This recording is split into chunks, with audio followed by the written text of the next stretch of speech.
Welcome, curious minds, to the deep dive. Today, we're setting out to unravel a fascinating business mystery, the compounder company. Ah, yes, those rare gems. Exactly. You know, those businesses that seem to grow almost effortlessly year after year, it's almost like magic. They just keep compounding their success, generating incredible returns for decades, even when the economic winds are, well, blowing pretty hard. Yeah, it makes you wonder, what is the secret sauce? That's the big question we're tackling today. What are those unique qualities that allow for such consistent, resilient performance, especially, in turbulent times? Our mission is to unpack exactly that by taking a comprehensive look at HLMA PLC, ticker HLMA.LSE. It's a UK-based industrial technology conglomerate that, frankly, punches well above its weight on the global stage. It really does. We're going to dissect its sustainable growth model, explore its remarkable financial resilience, and dive into the intriguing debate around its consistently premium valuation. Always a hot topic, that valuation. Definitely. We'll be drawing insights from a comprehensive equity research report and other sources to give you the full picture, helping you understand not just what HLMA is, but how it manages to achieve such extraordinary long-term success. And what's truly fascinating here, I think, is that for you, the learner, this isn't just about understanding one company's financials. It's really a shortcut to grasping a powerful and, well, somewhat unusual business model, a blueprint maybe, for how long-term high-quality growth can actually be achieved. You'll gain insights into how different aspects of a business, from its deep-seated culture, its DNA, if you will, to its meticulous financial strategy, how they all weave together to create something truly robust and, importantly, compounding. Yeah, get ready for some serious insights about what truly sustainable business success looks like. That's a crucial point. And diving deeper into how they achieve that long-term vision, let's start by unraveling what they call the HLMA DNA, which seems to be right at the core of their identity. Okay, so at its heart, HLMA isn't one giant monolithic corporation that builds everything itself, right? It's more like, well, a global federation. That's a good way to put it. A global group of nearly 50 distinct, highly specialized, life-saving technology companies. 50! Wow. Yeah, nearly 50 now. And while their headquarters are in Amersham, England, their reach is truly global. Over 8,000 employees spread across more than 20 countries. So that immediately signals diversification, doesn't it? Both in business lines and geography. Absolutely. And that diversification isn't random or haphazard. It's unified by a very clear and compelling purpose: to grow a safer, cleaner, healthier future for everyone, every day. That sounds good, but is it just marketing? Well, based on the research, it seems not. It really acts as the North Star guiding their strategic decisions, from the companies they acquire to the specific markets they choose to serve. It's like a fundamental filter for all their diverse operations. And they organize their entire business around 3 core sectors, each strategically aligned with critical long-term global needs. That's right.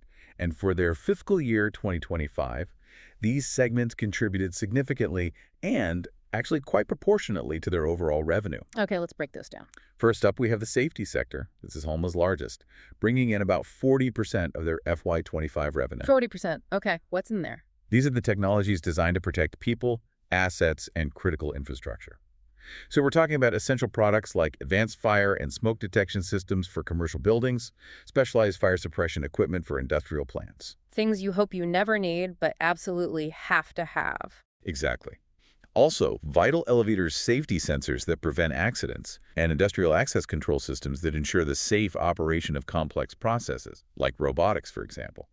The core insight here is that this isn't just about selling a product. It's about providing foundational elements for safety. These aren't discretionary purchases. They're often mandated by law or just fundamental necessity. Makes sense. Then there's the environmental and analysis sector, E&A. Yep, E&A, contributing 35% of their FY25 revenue. This segment is all about technologies for monitoring and protecting the environment and ensuring the quality and availability of critical resources. So very relevant today with challenges like water scarcity, pollution. Precisely. Think about those global challenges. HLMA's companies in this sector provide things like advanced optical, optoelectronic, and spectral imaging systems for material analysis in labs, crucial technologies for water analysis and treatment. Like in municipal supplies. Exactly. And sophisticated air and gas quality monitoring solutions for industrial emissions.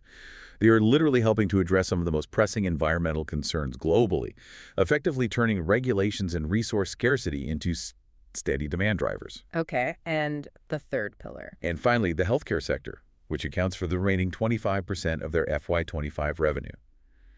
Here, the focus is on technologies that enhance quality of life and improve the quality of care. Such as? This includes critical fluidic components used in medical diagnostics and life sciences. The tiny, precise parts that make complex lab equipment work reliably. It also covers essential laboratory devices, various health assessment technologies, and therapeutic solutions, particularly in ophthalmology. Ophthalmology, like eye care. Yes. For instance, their company Medisil provides innovative lens injector technology used in a significant portion of all cataract surgeries worldwide. These products directly contribute to improving human well-being and health outcomes, tapping into deeply non-discretionary spending. Right, because when your health is on the line, you don't really cut corners, do you? Creates very resilient demand. You got it. That's the key. So what does this purposeful segmentation really tell us then? It looks like a very deliberate alignment with these long-term, non-discretionary trends. Absolutely. These aren't passing fads or luxury purchases. They're fundamental societal needs and regulatory requirements that, frankly, aren't going away. This deep alignment provides a baseline of demand that makes Halma inherently more resilient than many other industrial companies. And this brings us to what I believe is the true engine of their long-term success. Their incredibly unique, lean, and highly decentralized model. This is where it gets really interesting because it's so unlike what you typically see with large industrial conglomerates. It really is different, isn't it? They describe it as Halma's DNA, and it's structured in 3 distinct layers: the individual operating companies, the sectors, and the group executive team. But the crucial part, the magic ingredient, seems to be the autonomy. Autonomy is absolutely key. Each of their nearly 50 operating companies manages itself as an individual legal entity. And here's the kicker. When Halma acquires a company, that company retains significant operational autonomy, its original brand identity, and its distinct culture. So they don't just get swallowed up into the mothership. Not at all. This is not about absorbing them into some monolithic corporate structure. It's much more about nurturing them. How does that work in practice? What are the benefits? Well, this approach fosters entrepreneurship at every single level. It turns local leaders into essentially responsible business owners rather than just employees carrying out orders from HQ. It promotes incredible agility because decision-making stays close to the customer, right where the market action is, allowing for rapid responses to specific niche needs. And accountability, too, presumably. Definitely. It instills a strong sense of local accountability, as each company is responsible for its own performance and innovation. But this raises an important question, doesn't it? How can a large group like this maintain such agility and consistency across so many independent units without, chaos ensuing? Yeah, that's the puzzle. How do they stop it from just fragmenting? That's where the group's role comes in, and it's very different from a traditional heavy-handed head office. The group doesn't micromanage operations. Instead, it provides a robust governance framework to ensure consistency and financial discipline. It handles disciplined capital allocation, deciding where the group's money can generate the best returns across the portfolio. Okay. And it maintains small, specialized central teams that act as growth enablers. These teams offer expertise in areas like international expansion, digital technology, talent development, things an individual company might struggle with alone. But the companies choose to use these resources. It's not forced on them. Exactly. It's about support and enablement, not control and bureaucracy. They can tap into these central resources if and when they need them. And this leads to something they call the talent and M&A flywheel. Sounds intriguing. It really is. Think about it from the perspective of a founder of a successful niche business. That operational autonomy Halma offers is incredibly attractive. They've poured their lives into building something special, their own brand, their own culture. They don't want to see it disappear into some faceless corporation. Right, they want their legacy preserved in a way. Precisely. This makes Halma an acquirer of choice in their markets. Founders are often eager to sell to Halma, specifically because of this model. This allows Halma to consistently acquire high-quality entrepreneurial companies that truly fit their ethos, enriching the group's portfolio with leading technologies and market positions. And then the flywheel effect kicks in. Exactly. In turn, the strong cash flow generated by these well-run, newly acquired businesses helps fund further acquisitions. It creates this self-reinforcing, scalable growth cycle. The true genius of the Halma DNA, I think, is that its decentralized model transforms M&A from just a transaction into a self-feeding, entrepreneurial ecosystem. So it's a virtuous cycle. It really is. A virtuous cycle few, if any, industrial peers can replicate. It gives them an unparalleled competitive advantage in inorganic growth. Okay, let's shift gears slightly and talk about revenue, because this is another critical aspect of Halma's resilience, isn't it? While Halma doesn't explicitly report a percentage of recurring revenue like say, a SaaS company might, No, they don't use that specific term often. but a deep dive into their business model reveals that their revenue streams seem to be of a significantly higher quality and predictability than a typical industrial company. So what does this all mean for stability and resilience? It means they have what we can call de facto recurring revenue. It might not be contractually guaranteed month to month like software, but it's highly predictable. Many of Halma's products, once sold, become absolutely integral to a customer's infrastructure for safety, for compliance, or for core operations. Give me an example. Sure. Picture a fire detection system installed in a large commercial building, or water quality sensors embedded in a municipal network, or diagnostic instruments running constantly in a healthcare laboratory. These aren't just one-off purchases. They become an essential, embedded part of the customer's ongoing operations. So you build up this huge installed base. Exactly. A large and growing installed base. And crucially, this creates a captive audience for future sales. The core insight here is that much of Halma's revenue isn't just predictable. It's practically mandated by regulation or necessity, creating an incredibly stable financial foundation. And this installed base then becomes the engine that drives continuous, non-discretionary follow-on business, particularly in aftermarket services and consumables, like the gift that keeps on giving. That's a perfect way to put it. In the safety sector, for example, this translates directly into mandatory maintenance contracts. Oh. Customers are often legally required to maintain their fire and security systems to code. Okay. It also includes regular inspections and the ongoing sale of replacement parts for critical fire, security, and industrial systems. These aren't optional upgrades. They're compliance-driven and ensure continuous system functionality is maintained. Right. And what about in the E&A sector? Similar dynamics. In E&A, you have calibration services for analytical instruments. These precise tools need regular tuning to remain accurate and meet standards. There's also the regular replacement of sensors that naturally have a finite lifespan, and an increasing trend towards software subscriptions for data analysis and monitoring platforms related to environmental controls.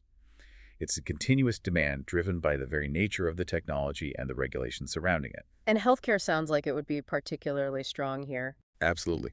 The healthcare sector often has very high recurring sales of consumables. Think about single-use sample collection devices, like those from Halma's Rover's products used for cervical cancer screening. They're disposed of after each use, creating constant repurchase demand. Right. One patient, one device. Exactly. Or consider sterile, single-use components for surgical instruments, such as Medisol's lens injectors used in cataract surgery. These are used once for patient safety and efficacy, and then need to be replaced for the next procedure, creating a constant, non-discretionary demand stream.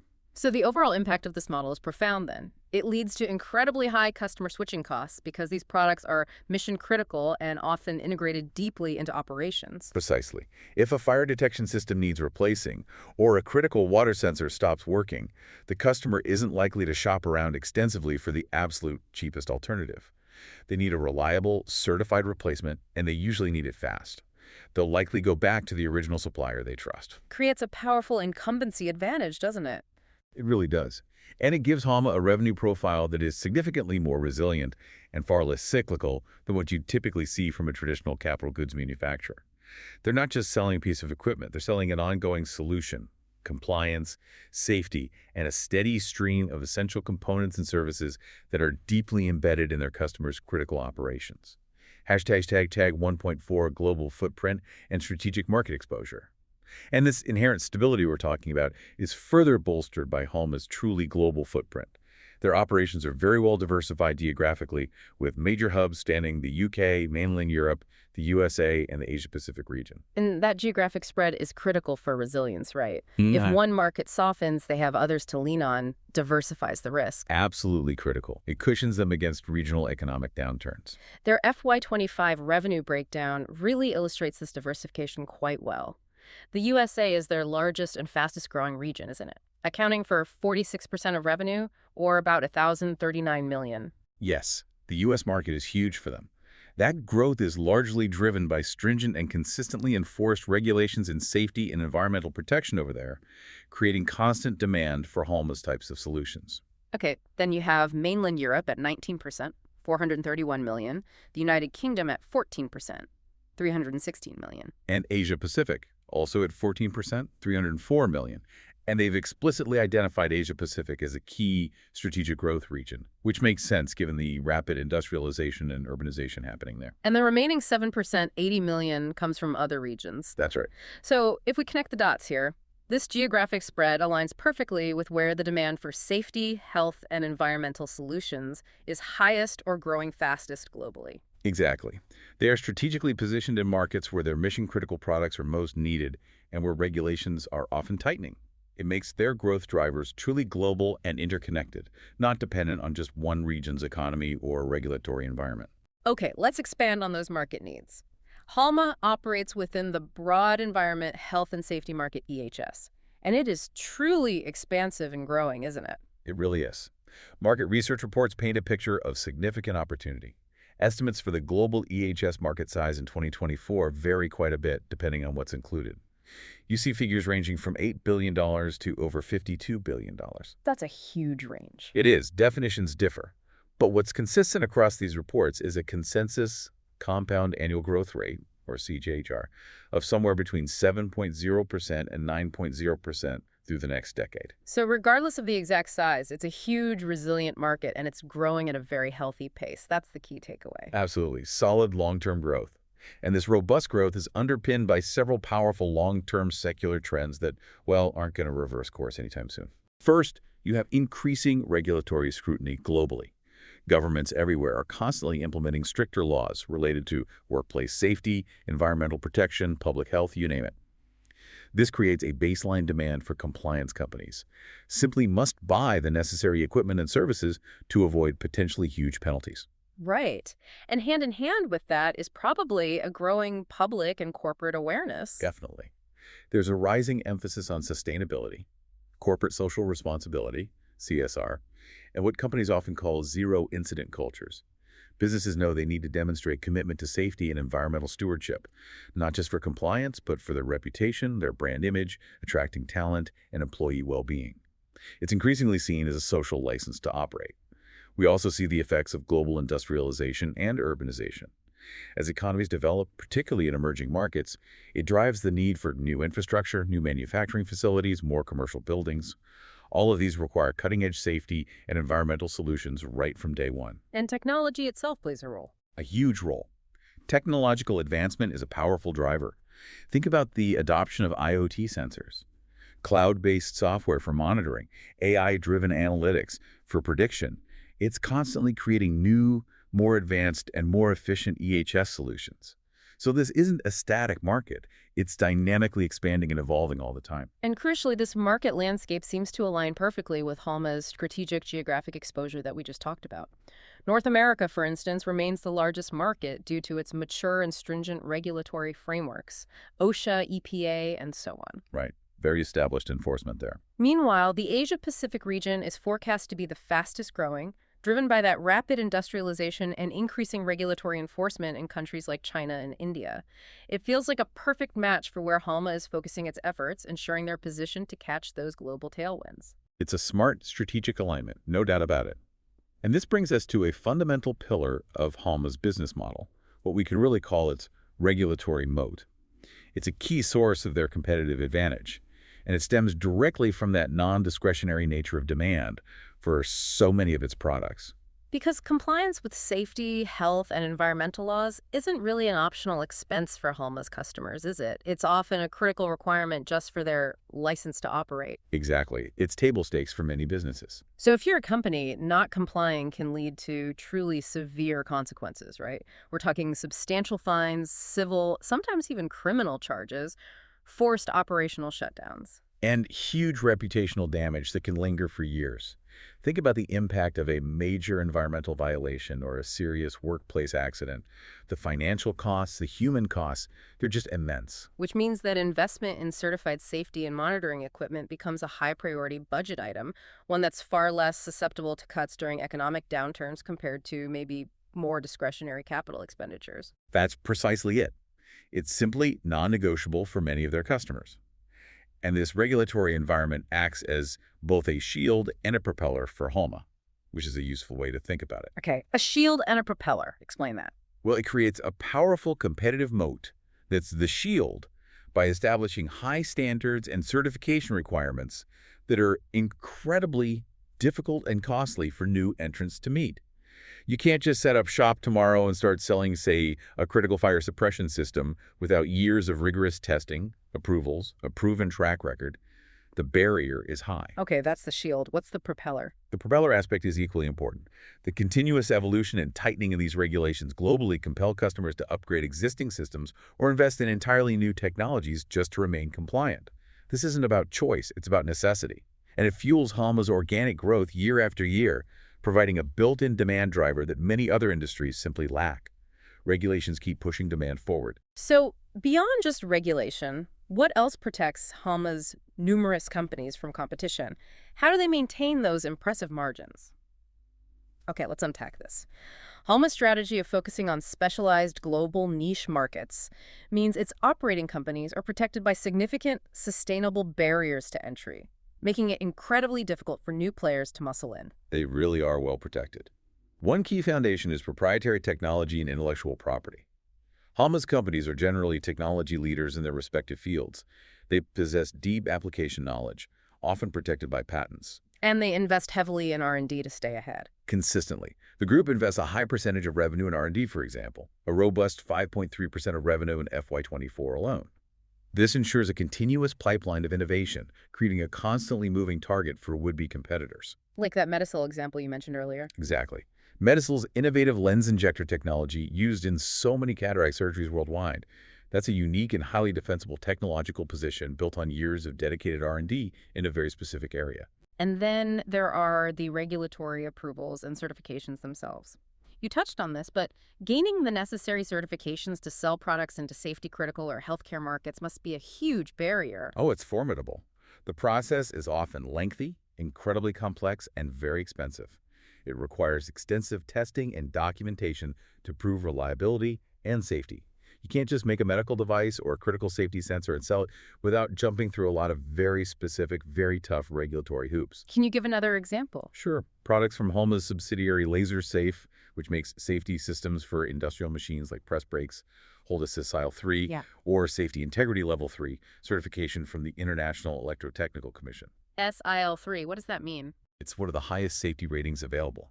It means their equipment is designed and certified to operate with an incredibly low probability of dangerous failure, even in critical applications where failure could be catastrophic. Achieving this level of certification is a monumental task, requiring years of rigorous design, testing, and navigating regulatory hurdles, a substantial barrier for any new competitor. Okay, so tech, IP, regulations, what else? And finally, a less tangible but equally powerful barrier: strong customer relationships and high switching costs. That decentralized model we talked about actually helps its companies build incredibly intimate long-term partnerships with their customers. Because they're close to the ground. Exactly.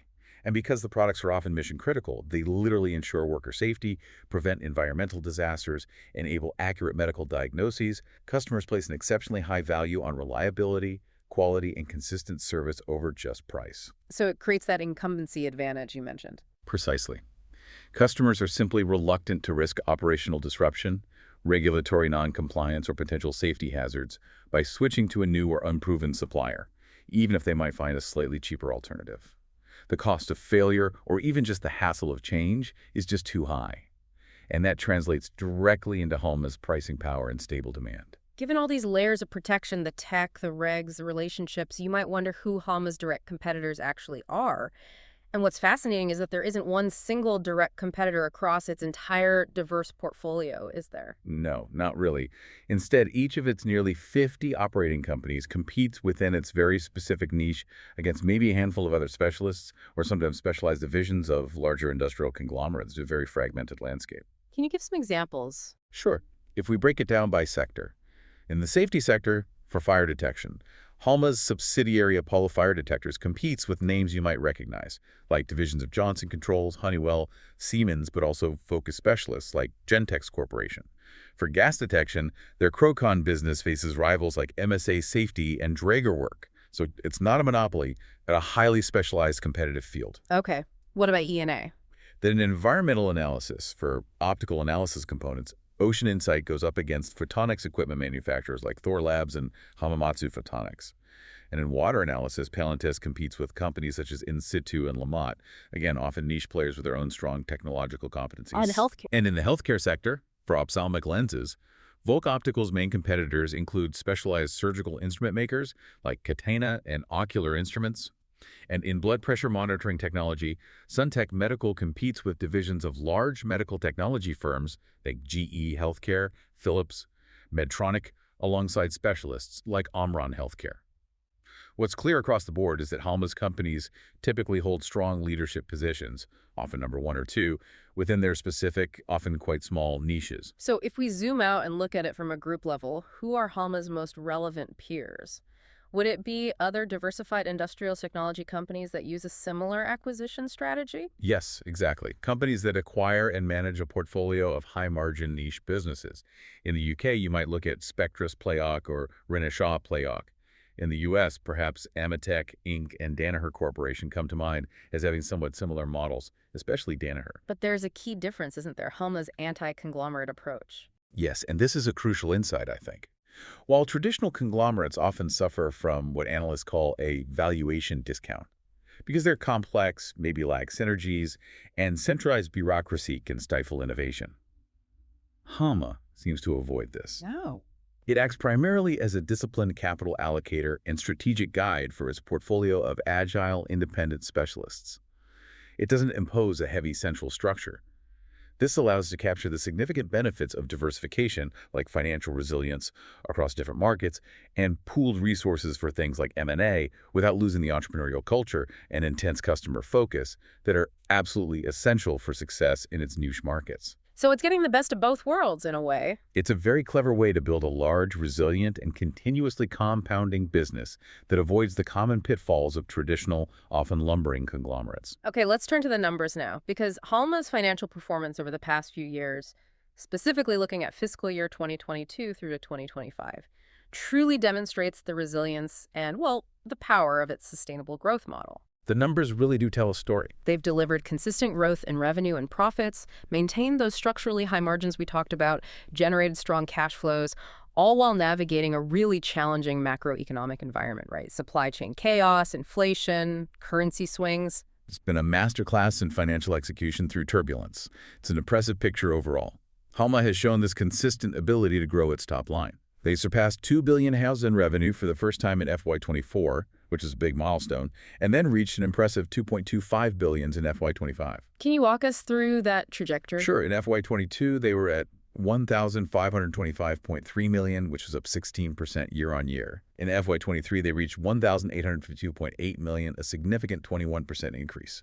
FY24 saw $2,034.1 million, growing 10%, and then in FY25, they hit $2,248.1 million, an 11% increase.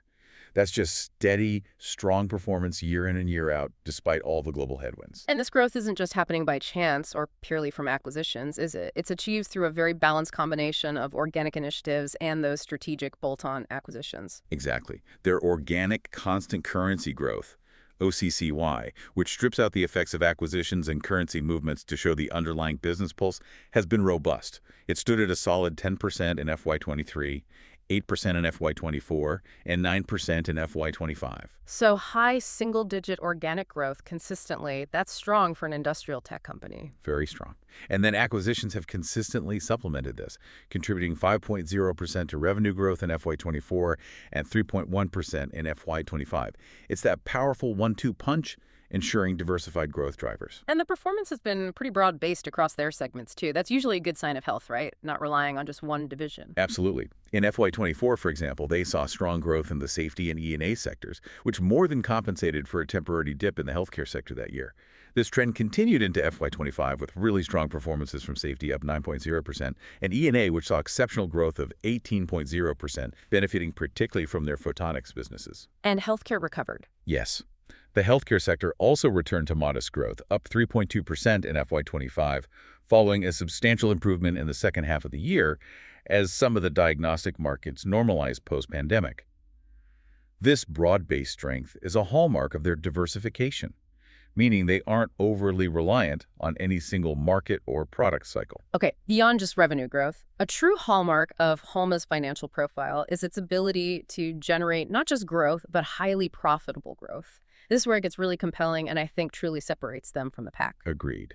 This is where the quality shines through. As of FY25, they achieved an extraordinary, get this, 22 consecutive years of record-adjusted profit growth. Just pause on that number for a second. 22 years. It's staggering. When you hear a number like that, it truly makes you wonder, what kind of consistent, fundamental performance does it take to sustain such a streak through multiple economic cycles, recessions, global crises? It's a truly rare achievement for any company, and it speaks volumes about their underlying business quality and discipline. Their adjusted profit before tax, PBT, has shown remarkably consistent increases. $316.2 million in FY22, growing 14%. $361.3 million FY23, another 14% increase. $396.4 million in FY24, up 10%, and the strong 16% jump to $459.4 million in FY25. So double-digit profit growth most years. Pretty much. And this consistent profit growth is underpinned by structurally superior margins and returns on capital, which is a direct result of their strategic focus on those high-value technology-driven niches with limited competition and strong pricing power. And their adjusted EBIT margin, that's earnings before interest and taxes, consistently operates within their target range of 19-23%, right? Yes, very consistently. It was 20.7% in FY22, dipped just slightly to 20.4% in FY23, likely due to those supply chain cost pressures, but then recovered nicely to 20.8% in FY24 and expanded significantly to 21.6% in FY25. So north of 20% consistently. That shows not just good margins, but incredible operational execution and the ability to manage costs and product mix effectively, even during challenging inflationary periods. It really does. Then there's their return on total invested capital, or ROTIC. Think of it as how much profit Halma generates for every pound or dollar it invests in its business, including acquisitions and internal investment. A key measure of quality and capital allocation skill. Absolutely. It's a key measure of the quality of Halma's business model and its capital allocation efficiency. They consistently generate returns well in excess of their internal 12% target and also well above their estimated weighted average cost of capital, or WACC, which is around 9.8%. And WACC is basically the minimum return needed to satisfy investors. Essentially, yes. Yeah. So consistently getting returns well above their cost of capital means every bit of capital they deploy is generating excellent value accretive returns. ROTIC stood at 14.6% in FY22, 13.8% in FY23, 14.4% in FY24, and rose nicely to 15.0% in FY25. What's fascinating in there is how it highlights their incredibly disciplined capital allocation. They're not just spending money, they're making sure it generates excellent returns, feeding that compounding machine. Precisely. It shows they're very smart about where they put their money to work. Hashtag 3.3 cash flow engine and balance sheet strength. A highly cash-generative business model is another cornerstone of Halma's strength, isn't it? This constant flow of cash is absolutely key because it funds that dual growth strategy, both organic investment and strategic M&A. That's right. The company targets cash conversion, which is adjusted operating cash flow as a percentage of adjusted operating profit of over 90%. Which basically tells you how much of their accounting profit actually turns into real spendable cash. Exactly. A high percentage means they're not just profitable on paper. They're generating healthy amounts of actual cash to reinvest or return to shareholders. And what's particularly insightful here is their performance against that 90% target during that recent period of stress, especially FY23. Cash conversion actually dipped to 78% that year. Which looks like a miss. On the surface, maybe. But this wasn't a sign of fundamental weakness or operational issues. It was a deliberate, strategic decision by management. They proactively invested heavily in inventory, building up stocks of critical electronic components, specifically to ensure they could keep supplying customers despite the global shortages that were crippling other companies. Ah, so it was a choice to prioritize customers and long-term stability over hitting a short-term cash metric. Exactly. This willingness to prioritize long-term operational stability and customer satisfaction over short-term adherence to a KPI is, I think, a clear mark of a confident and prudent long-term focused leadership team. And the proof is in the pudding, as they say. Did it bounce back? Oh yes, the proof is in the powerful rebound. Cash conversion shot back up to 103% in FY24 and an exceptional 112% in FY25. Wow, over 100%. Yes, which clearly demonstrates that the working capital buildup was indeed temporary and that the underlying cash-generating power of the business remains incredibly robust. It tells you they know how to manage their working capital cycles effectively and that they generate cash like a well-oiled machine. And in terms of balance sheet strength, Halma maintains a very strong and flexible balance sheet. This isn't just good financial hygiene, it's a strategic imperative to support their active M&A program. They have a conservative leverage policy, aiming to keep net debt to EBITDA, a common measure of debt load, within an operating range of up to 2.0x. Which is quite prudent for a company making regular acquisitions. Very prudent. They don't over-leverage the business. And they stick to that target. They do. At the end of FY23, even after a year of significant acquisition spending, their leverage stood at 1.38x, comfortably within that range. It remains stable at 1.35x at the end of FY24. And then the strength of the company's cash generation is truly evident in the reduction of leverage to just 0.97x by the end of FY25. So less than 1 times EBITDA even after further investment in acquisitions during that year. So they can buy companies and still pay down debt quickly. Exactly.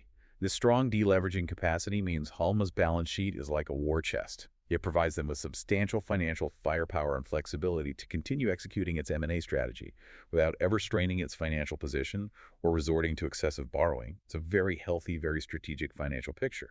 So how do they keep this remarkable growth engine running so consistently year after year? Halma's growth strategy is built on a very clear and ambitious objective. They explicitly aim to double their revenue and profit roughly every 5 years. Double every 5 years. That's ambitious. It demands continuous execution. It certainly does. And they pursue it through that balanced dual-engine approach we touched on earlier. Okay, engine number 1 is organic growth, which is the foundation, right? Absolutely. Organic growth is the foundation of Halma's long-term value creation. This is driven primarily by continuous innovation. The company consistently invests a high proportion of its revenue back into research and development to maintain its technological leadership, develop new products, and expand into adjacent markets. We saw the R&D numbers earlier, consistently around 5% of revenue. Yes, R&D expenditure as a percentage of revenue was 5.5% in FY23, 5.3% in FY24, and 4.8% in FY25, consistently exceeding the group's internal KPI target of keeping it over 4%. This sustained investment isn't just a line item on the P&L, it's a critical component of widening their competitive moats and ensuring the long-term relevance and pricing power of their products. It's a real commitment to future self-sufficiency. And the second engine driving those step changes is M&A growth. Acquisitions are the primary engine for achieving that step change growth needed to hit the double every 5 years target, and it's clearly a core competency of the group. But crucially, their strategy isn't about pursuing huge, transformative bet-the-company deals, is it? Those often carry massive integration risks and can destroy value if they go wrong. No, absolutely not. Their approach is much more about programmatically acquiring small to medium-sized technology companies that are already leaders in high-value global niches. Imagine Halma as, a master chef meticulously collecting the finest specialized ingredients from around the world to create an exceptional, diverse menu, rather than just buying another big chain restaurant. I like that analogy. It's about adding specific capabilities in new markets, not just raw scale at any cost. Exactly. It's strategic addition, not just aggregation. And their success in M&A isn't accidental, is it? It seems rooted in a highly disciplined and repeatable process, from identifying targets right through to post-acquisition management. This isn't a one-off stroke of luck, it's a core perfected competency. That discipline is absolutely key. Their acquisition criteria are notoriously strict, which is fundamental to their success. Targets must closely align with Halma's purpose, that safer, cleaner, healthier future mission we talked about. So it's not just about the numbers. Not at all. They must operate in global niche markets with identifiable long-term growth drivers. possess strong financial characteristics like high margins and returns fitting the Halma profile, and crucially, have a compatible entrepreneurial culture. That cultural fit seems really important for their model to work. It's vital. They're not just buying assets or revenue streams. They're buying into a specific type of business and, importantly, a specific kind of management team that they believe will thrive under Halma's decentralized structure. And their post-acquisition model is also quite unique, right? A key differentiator. Yes. Upon closing a deal, the divisional chief executive from the relevant Halma sector typically becomes the chair of the newly acquired business. This ensures immediate strategic alignment and provides a clear channel for accessing group resources and expertise. But here's the crucial part we keep coming back to. The acquired business retains its original brand, its existing leadership team, and significant operational autonomy. Which is how they avoid destroying the very entrepreneurial spirit they sought to acquire in the first place. Precisely. This approach has proven highly effective at retaining the entrepreneurial talent and culture that made the business successful, while simultaneously providing the capital and strategic support needed to accelerate its growth within the wider Halma ecosystem. So these acquisitions aren't just about buying revenue streams then, they're more strategic. Much more strategic. They're moves to acquire new technologies, enter adjacent markets that fit the overall mission, and expand geographic reach, thereby widening the protective mode of the entire group. They're truly additive and synergistic without being forced or centrally dictated. And they've been pretty active maintaining a steady pace of these kinds of acquisitions that reinforce their core strategy. Can you remind us of some recent examples? Sure. For example, in FY23, they acquired IZI Medical Products, bolstering their medical diagnostics capabilities, and WeTech, which makes essential test systems for cables and electronics very niche. In FY24, there was FirePro, bringing in specialized aerosol-based fire suppression technology. TEDN for surgical access systems in healthcare, Sewertronics for trenchless pipeline repair technology, expanding their E&A footprint, and LaserSafe, enhancing their machine safety solutions. A real mix across the sector. Definitely. And in FY25, they added MK Test Systems for electrical wiring test equipment and Lamidinuri Medical for electrosurgical instruments, further diversifying their healthcare portfolio. You can see the diversity, but also the clear strategic purpose behind each one extending their reach into highly specialized, critical niches. And a consistent feature of these deals is that the target companies are already highly profitable. Yes, that's another key criterion. They often report that the target companies have a return on sales substantially above Halma's own already high target range of 18–22%. This means the acquisitions are typically immediately accretive to the group's financial profile, contributing positively to earnings and that overall strong margin performance we discussed, supporting the compounding effect of the overall business right from day one. Hashtag 3.6, capital allocation priorities, and the dividend aristocracy. So with all this incredible cash generation and profitable growth, how does Halma actually decide where to put the money? How do they allocate their capital? Management adheres to a very clear and consistent capital allocation framework, which guides every major financial decision. It's a clear hierarchy. Okay, what's top of the list?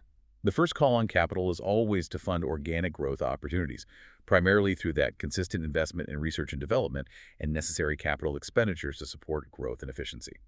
That's priority number one. Feed the core business. Makes sense. What's next? After that, the primary use of surplus cash flow is to fund their disciplined, value-enhancing M&A strategy. That's where most of the excess cash goes. Finally. And finally, they're committed to returning a growing stream of cash to shareholders through a progressive dividend policy. It's important to note, though, that share buybacks are notably not a stated priority in their capital allocation framework, are they? No, they're not. Capital is overwhelmingly directed towards investments intended to drive future growth, organic or acquired, which aligns perfectly with their long-term compounding philosophy.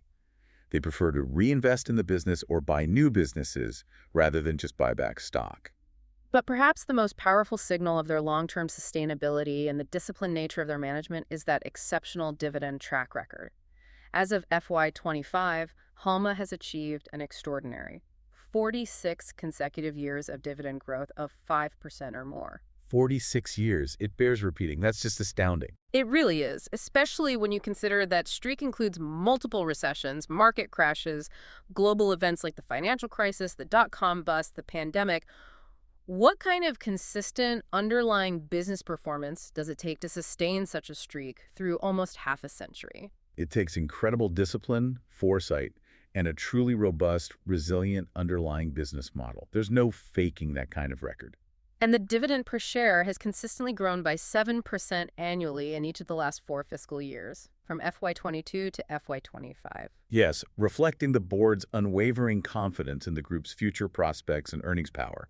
And crucially, the dividend is managed very prudently.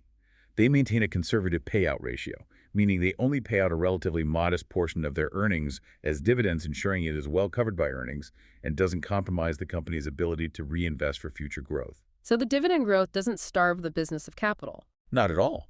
And that multi-decade track record actually imposes a very strong discipline on management's capital allocation decisions. They have to ensure that all investments generate sufficient returns to sustain this remarkable streak. It creates a powerful internal feedback loop. The commitment to the dividend forces continuous, high-quality execution and prudent investment choices. Okay, now let's address the elephant in the room, the valuation. Halma's superior track record of growth and profitability, its defensive characteristics, its compounding nature. Unsurprisingly, this has led the market to consistently award the company a premium valuation. A significant premium, yes. So the big question for anyone looking at this company is this premium justified? And perhaps more importantly, does it still offer any margin of safety for new investors at current levels? That really is the crux of the investor's conundrum with Halma. An analysis of their valuation multiples reveals a consistent and significant premium compared to the broader market and even many peers. For example, their price-to-earnings, or PE, ratio in mid-2025 is trading somewhere in the range of 41x to 45x estimated earnings. 41 to 45 times earnings. To put that in perspective, a typical healthy industrial company might trade in the mid-teens or low 20s, right? Exactly. It's a very high multiple. And historically, Halma's PE has typically fluctuated in a high range, often between 35x and 47x over the 2020-2024 period. Its longer-term 10-year average is also elevated, around 35x. So this isn't a new phenomenon. This premium valuation has been a long-standing feature of the stock. What does that premium tell you? What is the market saying? It tells you the market is expecting Halma to grow significantly faster, for longer, and with much more certainty than almost any other company out there. It's essentially a vote of extreme confidence in the quality and durability of the business model and its management. But it also means there's very little room for error or disappointment. And if we look at another common metric, the enterprise value to EBITDA or EBITDA ratio, does that tell a similar story? Yes, it does. This metric, which is independent of a company's capital structure and often preferred for comparing industrial companies, also reflects this premium. In mid-2025, it stands at approximately 24x to 25x forecast EBITDA. Over the past 5 years, this metric has ranged from a low of around 22.0x to a high of over 30x, further reinforcing that persistent premium. So the market clearly sees something truly special here, something it believes is worth paying a significantly higher price for. Undeniably. And that something special is fundamentally a reflection of its superior financial metrics, its remarkable growth consistency, and its defensive characteristics derived from those niche markets and regulatory drivers. The market is willing to pay more for that predictability, that quality, and that proven compounding ability over decades. So let's try to put that premium into context. How does Halma compare when benchmarked against its closest peers in the industrial technology space? Is it just expensive, or is there a case to be made that it's worth it? That's the key question. When you compare Halma to companies we mentioned earlier like Danaher, Ametek, Spectris, and Renishaw, its valuation multiples are indeed often at the upper end of that peer group spectrum, no question about it. But its financial performance metrics are also demonstrably superior to most of them. For instance, Halma's adjusted EBIT margin of 21.6% is consistently top tier among its peers, and its return on total invested capital ROIC at 15.0% is excellent, showcasing that highly efficient use of capital to generate profits we discussed. They're not just growing, they're growing extremely profitably and generating high returns on the capital employed. if we connect this to the bigger picture, you mentioned Danaher Corporation in the U.S. is arguably its closest strategic peer, both using a similar M&A-led compounding model focusing on high-margin defensive niches. Yes, I think Danaher is a very relevant comparison in terms of strategy and market focus, although they are much larger and more focused on life sciences and diagnostics now. Danaher's own long-term success and its historically sustained premium valuation offer a compelling precedent for Halma. It suggests that this kind of unique, high-quality business model can indeed command and sustain such elevated multiples over the long run, precisely because the quality and predictability of the earnings stream are perceived to be so exceptionally high. So, while the multiples might seem eye-wateringly high in absolute terms, could Halma be viewed through what some investors call a growth at a reasonable price, or GARP lens, where the reasonableness of the price is justified by the exceptional quality? That's exactly the argument proponents would make. The reasonableness of the price is justified by the exceptional and highly defensible quality of the underlying business, its predictable revenue streams, and its proven ability to consistently compound earnings over very long periods. The investment decision then becomes less about whether the PE ratio is high in isolation today, and more about your confidence that the business can continue to execute and sustain the superior fundamental performance that commands such a premium valuation in the future. And what do analysts think? Well, analyst consensus forecasts generally remain positive on future earnings growth, and the median 12-month price target last time I checked was around 3,250p. This suggests that even at current levels, the stock is largely considered to be fairly valued by the professional investment community, assuming continued strong execution. That's the key assumption. Okay, but no business is without risk, right? Even a company as robust and disciplined as Halma must have its vulnerabilities. So, what are the principal risks that could potentially impact its future performance, and how exposed are they really? Absolutely. Every investment carries risk. For Halma, risks can typically be categorized into strategic, operational, and financial buckets. Let's start with strategic risks. Okay. On the strategic front, talent management is absolutely critical. Their decentralized model depends heavily on attracting and retaining exceptional entrepreneurial leaders for each of its nearly 50 operating companies. A failure in succession planning or talent development at that subsidiary level could really undermine the model's effectiveness and slow down innovation and growth. Makes sense. What else? Innovation is also key. In a technology-driven business like this, failing to keep pace with evolving customer needs or potentially disruptive technologies from competitors could lead to a loss of competitive advantage over the long term. They need to keep investing in R&D effectively. And M&A execution, which is so central to their growth engine, must carry its own risks. Definitely. While their process is clearly highly disciplined and successful to date, there's always the risk of a future poorly executed or significantly overpriced acquisition that doesn't generate the expected returns.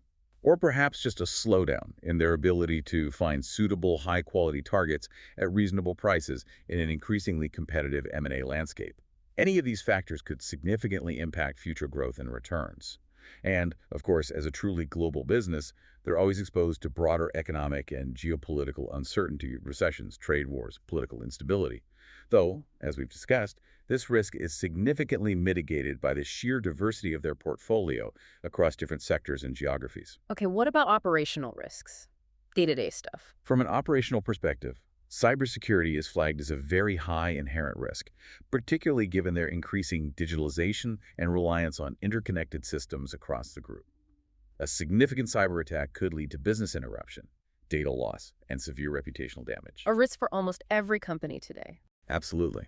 And supply chain disruption, as we saw vividly in recent years, remains a constant potential threat, impacting production capabilities and input costs across various industries. They managed it well last time, but it's an ongoing vigilance point. And on the financial side, we touched on currency. Yes, on the financial side, currency translation is probably the most significant ongoing risk. With a substantial portion of their revenue and profit generated outside the UK, particularly in US dollars and euros, a strengthening pound sterling creates a negative headwind on reported results, even if the underlying business performance is strong in local currencies. Like we saw in FY25. Exactly. In FY25, currency movements had a negative impact of 1.6% on reported revenue and 1.9% on reported EBIT. And management has even guided for a potential headwind of around 4% in FY26, based on exchange rates prevalent at the time of their results. It doesn't change the underlying business quality, but it impacts the reported sterling numbers. Liquidity and funding risk, however, are considered very low risk due to their exceptional cash generation and conservative debt management. So, pulling it all together, what's the biggest worry? Ultimately, while external macroeconomic and geopolitical factors are significant for any global business, Halma's diversified and resilient business model provides a substantial buffer against many of these. Arguably, the most critical long-term risk is actually internal, a failure of execution. A significant departure from that disciplined culture of capital allocation and operational excellence, perhaps making a single large, transformative, and poorly integrated acquisition, for example, could potentially do more damage to long-term shareholder value than a general economic recession. And that premium valuation adds another layer of risk. It does. That premium valuation we discuss also means any perceived slowdown in growth or any significant execution misstep could lead to a quite significant derating of the stock by the market. The higher you fly, the further you can potentially fall if expectations aren't met. Hashtag 4.4, Navigating Macro Headwinds, 2022-2024. A stress test. So how has Halma actually fared when some of these risks have manifested in the real world? Their performance through that recent period of intense global volatility, the supply chain mess, persistent inflation, significant currency fluctuations, provides a very valuable real-world stress test of its business model, doesn't it? It really does. And frankly, they've emerged remarkably strong, which validates much of what we've been discussing about their resilience. Take the supply chain disruptions in FY23. The company was directly impacted by shortages of electronic components, which plagued many industries globally. But management responded proactively and decisively. They made that deliberate strategic investment in building up inventory to ensure security of supply for its critical products. The move that temporarily hit their cash conversion metric. That's the one. But that decision protected revenue. It safeguarded crucial customer relationships by ensuring they could deliver, and it likely helped maintain or even gain market share while competitors might have been struggling. It demonstrated a prudent, long-term approach to operational resilience. And by FY24, as expected, those pressures had largely eased, proving the strategy paid off. And inflation. That hit many businesses hard, eroding margins. How did Halma cope? They managed inflation exceptionally effectively, primarily through their strong pricing power. In FY23, for instance, they reported that price increases contributed approximately 4 percentage points to their overall revenue growth. This successfully offset the majority of their rising input costs during that highly inflationary period. And that ability to pass on costs without losing significant volume or customer goodwill, that's a clear testament to the value customers place on their critical non-discretionary products, isn't it? Absolutely. Customers are willing to pay more because these products are often essential for their operations, for safety, or for regulatory compliance. It highlights the strength of Halma's market position in those niches. And finally, currency fluctuations. As we noted, these have had a notable impact on reported results, as they do for any global company. The weakness of sterling back in FY23 actually provided a significant tailwind, boosting reported revenue by over 8%. Conversely, the strengthening of sterling in FY24 and FY25 created that translational headwind, meaning their foreign currency earnings translated into fewer pound sterling when reported. But the key takeaway here is... The key takeaway is that despite these external headwinds and tailwinds, which are largely outside of management's control, the company continued to grow its underlying business organically and through acquisitions and maintained strong profitability throughout the period. It really proves the resilience and underlying strength of their decentralized mission-critical business model. It's a testament to the compounding nature of their core operations, weathering the storms effectively. A company's long-term success, especially one with a unique operating model like Halma's, often comes down to the quality and consistency of its leadership, wouldn't you agree? Absolutely essential. Strategy is one thing, execution is another. And Halma's leadership team seems to be characterized by a strategic blend of long-tenured internal experience combined with valuable external expertise, ensuring both strategic continuity and fresh perspectives. That blend does seem crucial, particularly for nurturing that decentralized model. The appointment of Mark Ronchetti as Group Chief Executive in April 2023, for instance, represents a seamless internal succession. He had served as the Group Chief Financial Officer since 2018. So he knew the model inside out already. Precisely. His tenure as CFO was already marked by strong financial performance and the successful execution of numerous acquisitions, indicating a deep understanding of Halma's sustainable growth model and its all-important capital allocation discipline. Promoting an internal CFO to CEO like that often signals a strong succession planning process and a culture that truly develops its leaders internally, which is vital for preserving the unique Halma DNA and its compounding philosophy over the long term. And on the flip side, their new Chief Financial Officer, Carol Cran, appointed in April 2025, brings extensive external financial leadership experience, doesn't she? From roles at Agreco and Fourth Ports. Yes, that provides a valuable external perspective to the executive team. balancing that deep internal knowledge of the Halma way with fresh insights and experiences from different industries. It helps ensure they don't become too insular in their thinking. And the overall board of directors, is it strong? Yes. Independent? It appears very strong and diverse on paper. It's led by an independent chair, Dame Louise Macon, and is composed of a majority of independent non-executive directors who bring a wide range of relevant experience from technology, healthcare, finance, international business. This ensures robust oversight, promotes a diversity of thought and strategic decision-making, and provides a wide perspective that should benefit all stakeholders. But perhaps the ultimate testament to the management teams and the board's long-term track record of execution is simply the company's exceptional financial history itself. You keep coming back to it, and rightly so. Those numbers are just so remarkable. 22 consecutive years of record profit growth, 46 consecutive years of dividend growth of 5% or more. Those aren't just statistics. They're irrefutable proof of sustained operational excellence, disciplined decision-making, and consistent value creation over many, many decades. It's hard to argue with that kind of track record. Hashtag 5.2 governance structure and alignment with shareholder interests. And underpinning this remarkable performance is clearly a strong governance structure that promotes transparency and accountability. Halma adheres to high standards of corporate governance, reporting full compliance with the UK Corporate Governance Code 2018. Which signals to investors a commitment to best practices and ethical operations. Exactly. It provides a level of assurance. In terms of ownership, you mentioned direct insider ownership by executives is relatively low, which is common for a large FTSE 100 company. But institutional ownership is very high, around 56%. Yes, that high institutional ownership is significant. It indicates strong support from professional investors, pension funds, asset managers who are typically focused on long-term value creation. Their presence aligns well with Halma's compounding story and its long-term strategic focus. These are generally not short-term speculative investors. They're likely investing based on the fundamental quality and long-term outlook. And critically, executive remuneration, how the bosses get paid, seems strongly aligned with performance and strategic objectives, tying their interests to the long-term health of the business. Yes, that alignment appears robust. And interestingly, since 2023, their long-term incentive plans, LTIPs, have even incorporated specific non-financial sustainability targets.